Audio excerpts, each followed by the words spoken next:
Update to the game room. We've been adding more shelves and doing lots of stuff. Recently did this. Started putting my handhelds up over the TV. Got all my PlayStation stuff here. This is the new shelf that we added. We got all my old school Atari, 2 in television, and some ColecoVision stuff.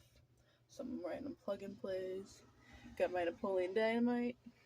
Some more handhelds like my Vita and my 3DS. Those are the ones I use all the time. That's how I store all my handheld games. Really love the Game Gear. Here's my Game Gear, my PSP, some more handhelds.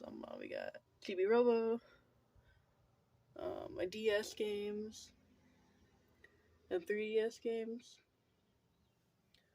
I have all my consoles hooked up down here.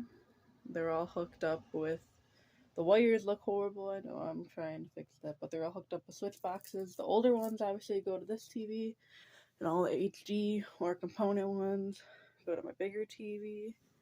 The shelf we got, the Super Nintendo, the NES, 64, Saturn, Sega CD, and then over here we have my Guitar Hero guitars, and my PS1 and Dreamcast games, and then some VHS tapes and movies.